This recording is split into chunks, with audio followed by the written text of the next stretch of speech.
A baby is floating down a river, not swimming, not crying. Floating, sealed inside a basket coated in tar, drifting past crocodiles that could end him in a single motion, past soldiers under direct orders to find babies exactly like him and kill them on sight. He is 3 months old. He has no name yet. And in less than an hour, the most powerful woman in Egypt is going to find him.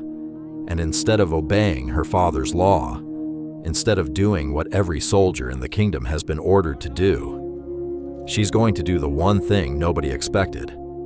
She's going to save him. This is the story of how a baby marked for death grew up inside the house of the man who signed his death warrant. How a murderer became the most powerful prophet in history. How a stutterer stood in front of an empire and brought it to its knees. And how the sea itself, the actual sea, opened a path through the water and then closed it again like a fist. This is the story of Moses, and it starts, like a lot of the best ones do, with someone trying to make sure it never happened at all. Go back about 80 years before that basket touches the water. Egypt is the most powerful nation on earth. Pyramids, armies, gold. Egypt has all of it. And living inside Egypt, for over 400 years, is a foreign population called the Hebrews. They came in originally as guests, invited in during a famine generations earlier. But guests have a way of becoming something else when there are enough of them. And there are a lot of them now. A new Pharaoh comes to power, one who never knew the Hebrews as anything but strangers.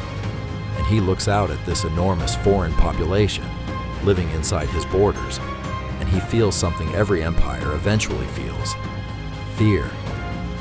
He says it plainly to his own people. These Hebrews are too many, too strong. If a war comes, what's stopping them from joining our enemies and fighting their way out of our country? So he does what frightened, powerful men have done throughout history. He decides to crush them before they can rise. First, slavery. Brutal, forced labor, building entire cities for a king who sees them as nothing but bodies to be spent. But here's the part that should genuinely unsettle you. The harder Egypt pushes them down, the more they multiply. Slavery doesn't shrink them. It backfires completely. The numbers keep climbing, and Pharaoh's fear climbs right along with them. So he escalates. He goes to the 2 women in charge of delivering every Hebrew baby in the kingdom and gives them an order so cold, it's almost hard to say out loud. When you see a Hebrew woman on the birthing stool, if the baby is a boy, kill him. If it's a girl, let her live. A government ordering the systematic killing of newborn boys.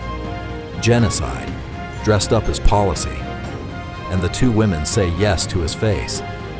And then they don't do it. They tell Pharaoh the Hebrew women give birth too fast, before they can even arrive. It's almost certainly a lie. And Pharaoh, ruler of the most sophisticated civilization on the planet, believes it. 2 midwives outmaneuver an empire with nothing but their nerve and a believable excuse. Furious, Pharaoh stops trying to be quiet about it. He goes public.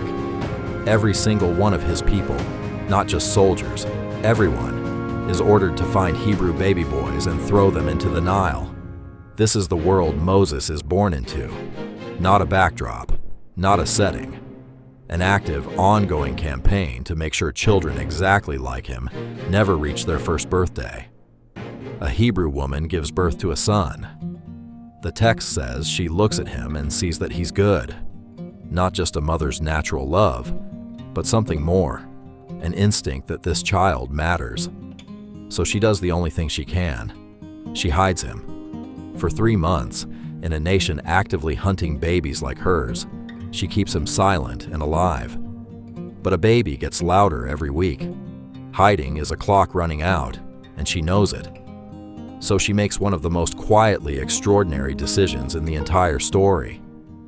She builds him a vessel, a basket of papyrus, sealed waterproof with tar and pitch, and she does something almost impossible to wrap your head around. She places her son into the Nile, the same river Pharaoh ordered as an execution site for children like him. She turns the weapon into a vehicle. If he stays hidden, soldiers find him. If he's discovered floating in the river, he might just look like driftwood. It's not abandonment. It's the only gamble left on the board, and she takes it with her child's life riding on the outcome. She sets the basket among the reeds at the riverbank and posts the baby's older sister nearby to watch, hidden to see what happens. And then, Egypt's princess walks down to the river to bathe. She sees the basket, sends a servant to retrieve it, opens it, and there's a Hebrew baby, crying. This is the moment the entire story almost ends before it begins. One word from her, just one, and this child dies exactly the way her own father ordered. She knows immediately that this is a Hebrew baby. There is no ambiguity. The law is crystal clear, and she is the one person in Egypt with the absolute authority to enforce it on the spot. No questions asked. She looks at the crying infant, and she feels sorry for him. Pharaoh's own daughter, chooses, in that single second, to defy the king's direct command. She decides to keep him. And here's where the story turns from dramatic to genuinely audacious. The baby's sister, who's been watching this entire time, steps out of hiding and walks straight up to the princess. "Should I go find a Hebrew woman to nurse him for you?" The princess says yes. The girl runs and brings back her mother, the baby's actual mother. The princess hires her, pays her, to nurse her own son. Sit with that for a second. The most wanted infant in Egypt is now being raised on Pharaoh's own wages, under Pharaoh's own roof, with his own mother feeding him.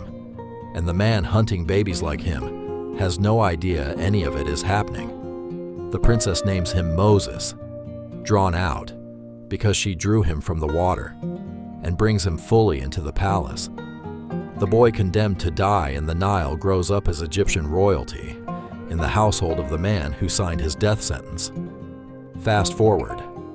Moses is grown now, raised with every privilege Egypt can offer, but never fully Egyptian, and never fully able to forget where he came from.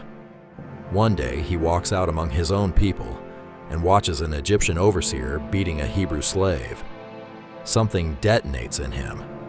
He looks both directions, sees no one, and kills the Egyptian, buries the body in the sand. He thinks it's hidden. It isn't. The very next day, he comes across two Hebrews fighting each other and tries to step in as a peacemaker. One of them turns on him with a sentence that must have hit like ice water. "Are you going to kill me the way you killed that Egyptian? It's known. The secret is already out, which means Pharaoh already knows, which means Moses, Prince of Egypt, raised in the royal house, is now a wanted murderer with a death sentence over his own head, just like the infant he once was." He runs out of Egypt entirely, into the desert, into a foreign land called Midian, with absolutely nothing. This isn't a minor stumble in his story. This is total collapse. Everything he had, gone. Status, home, identity, future. He's a fugitive in a country that owes him nothing. He ends up at a well, helps a group of shepherd sisters fend off some men harassing them, and through that, lands in the household of a local priest named Jethro, marries one of the daughters, named Zipporah, has a son, and 40 years pass. 40 years. He goes from prince to shepherd, tending someone else's flock in the middle of nowhere. If you stop the story here, this would look like the entire thing. A man with a tragic, wasted destiny, herding sheep in obscurity until he dies forgotten. But this is exactly the moment everything changes. Moses is out with the flock near a mountain called Horeb when he notices something that stops him cold. A bush on fire. Not unusual on its own, except this fire never goes out. The flames keep burning and the bush itself never burns up, never collapses into ash, never gets consumed at all. It just keeps burning, indefinitely. defying everything he understands about how fire works. He moves closer to investigate this impossible thing, and the bush speaks his name. Moses. Moses. A voice tells him to stop, to remove his sandals, because the ground he's standing on has become holy. And then the voice identifies itself, the God of his ancestors, and it delivers a mission that must have felt like the ground actually opening beneath him. I have seen the suffering of my people in Egypt. I have heard their cries. I am sending you to Pharaoh. You are going to bring them out, Moses. Fugitive, exile, a man who fled Egypt 40 years ago specifically because he was wanted for murder, is being told to walk back into the most powerful empire on the planet and demand that its king release an entire enslaved population, voluntarily, to his face. Moses does not say yes. He argues. 5 separate times, back and forth, he pushes back on this assignment. Who am I to do this? What do I even say? What if they don't believe me? I'm not a good speaker. I have a speech impediment. He's terrified, and frankly, he's right to be. This is an objectively insane mission for one shepherd with no army and a documented criminal record in the country he's being sent to confront. God answers every objection, gives him signs, a staff that turns into a snake, a hand that turns leprous white, and then heals on command. Promises his brother Aaron will speak for him. And finally, with every excuse exhausted, Moses runs out of road. He goes back to Egypt. Picture this confrontation honestly. An ex-fugitive shepherd, 80 years old, walking into the throne room of the most powerful man alive and saying, "Let my people go." Pharaoh's response is immediate and brutal. Not just no, he makes the slaves' lives harder. They were already making bricks. Now he removes their supply of straw but demands the exact same quota, forcing them to scavenge for material themselves while being beaten when they inevitably fall short. He's punishing an entire enslaved population for one man's demand and turning Moses, instantly, into the most hated man among his own people. This is where the suspense locks in for the rest of the story, because now Moses is caught between 2 forces that both want him gone. Pharaoh has no intention of ever releasing free labor, and the Hebrews, the people he's supposed to be saving, are furious at him for making everything worse. So it begins. The plagues, 10 of them, each one escalating, each one a direct strike against something Egypt worshipped as divine. The Nile, the river that was supposed to drown Hebrew infants, the river Moses himself was hidden in, turns to blood. Frogs overrun the entire nation. Then lice, then swarming flies. Then a disease that wipes out Egyptian livestock while sparing the Hebrews' animals completely. Boils erupt on every Egyptian body. Hail flattens the fields. Locusts devour whatever the hail left standing. Darkness, thick and total, swallows the country for 3 days straight. And every single time, there's the same brutal rhythm. Pharaoh breaks, says yes, agrees to let them go, and the instant the pressure lifts, he changes his mind. Over and over, 9 times. The 10th time is different. The 10th time, there's no bargaining left. God tells Moses this final plague will be the one that breaks Egypt completely, the death of every firstborn son in the land, from Pharaoh's own household down to the lowest servant. But the Hebrews are given a way to survive it. Each household marks the doorframe of their home with the blood of a lamb. When the plague sweeps through in the night, it will see the mark and pass over that house. This is the origin of Passover, and it's also the single most tense night in the entire story. Imagine being inside one of those marked houses. You can't see what's happening outside. You can only wait in the dark, trusting a mark on a doorframe to be the difference between life and death for your child, while somewhere out there, it's actually happening, house by house, all across Egypt. By morning, the wailing is everywhere. Every Egyptian household has lost someone, including Pharaoh's own son. And finally, Pharaoh breaks completely. He summons Moses in the middle of the night and tells him, "Leave. Take everyone. Take everything. Just go." The Hebrews leave Egypt that very night, in such a rush that there's no time to let their bread rise. 400 years of slavery ends in a single hour of chaos and grief. You'd think this is the climax. It's not. It's the setup for the most famous sequence in the whole story. The Hebrews are barely out of Egypt when Pharaoh's heart hardens one final time. He looks at the economic catastrophe of losing his entire slave workforce and decides he made a mistake letting them go. He mobilizes his army, 600 of his best chariots, plus every other chariot in Egypt, and gives chase. The Hebrews are camped by the edge of the Red Sea when someone looks back and sees it. A wall of dust on the horizon, the entire Egyptian war machine, closing in fast.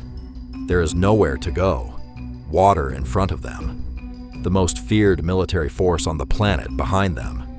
They are, in the most literal sense possible, trapped. Panic ignites instantly. The people turn on Moses.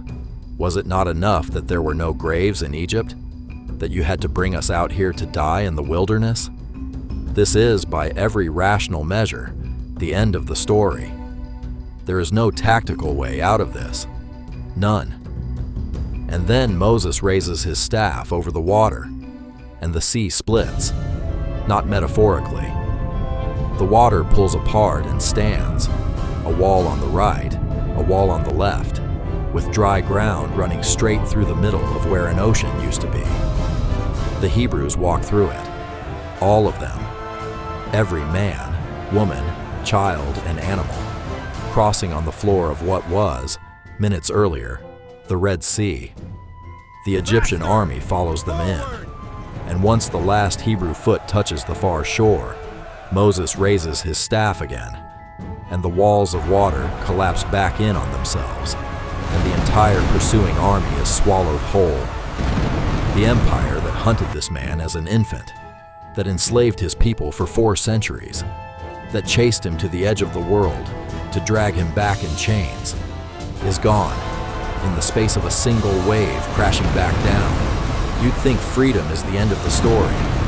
It's actually where the harder part begins.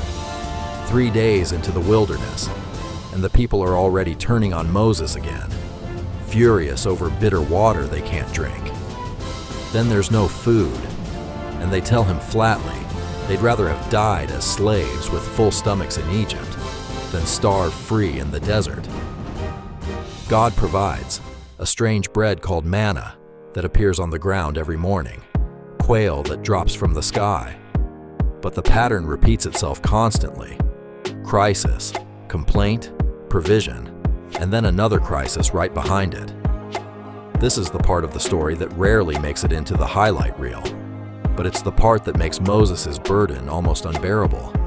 He's not just facing down empires anymore. He's managing the constant, grinding discontent of millions of people, day after day for years. At Mount Sinai, Moses climbs the mountain and receives the law, the 10 Commandments, the foundation of an entire moral and legal code, handed down directly. And while he's up there, for 40 days, the people panic, melt down their gold jewelry, and build a golden calf to worship instead. Deciding their God has already abandoned them, Moses comes down the mountain, sees the idol, and in fury shatters the stone tablets on the ground. The very people he pulled out of slavery, walked through a parted sea, fed with bread from heaven, turned to an idol the moment his back is turned. It's one of the most painful betrayals in the entire arc, and it's Moses, again, who has to stand between this people and total disaster, pleading for them when even he has every reason to walk away. The wilderness years stretch out, 40 years total, an entire generation that dies out before the rest reach the destination they were promised. Moses leads them through all of it: rebellions, plagues, battles, doubt, his own sister and brother's deaths, his own moments of failure. And at the very end, standing on a mountain called Nebo, Moses looks out across the Jordan River at the land his people have been walking toward for 40 years, and he is told he will see it, but he will not enter it himself. The man who survived a death sentence as an infant, fled a death sentence as a young man, faced down the most powerful empire on earth, and walked his people through a parted sea, dies within sight of the one thing he spent his entire life walking toward. Close enough to see it, never close enough to touch it. Here's what makes this story endure for thousands of years after it happened. Moses was never the obvious hero. He was a baby who should have died in a river, a murderer who fled in disgrace, a man who told God to his face that he wasn't qualified for the job. He stuttered, he doubted, he lost his temper at the worst possible moments, and he still became the one who stood in front of an empire and didn't blink. That's the part worth remembering. Not the parted sea, not the plagues, not the miracles. Those are the special effects.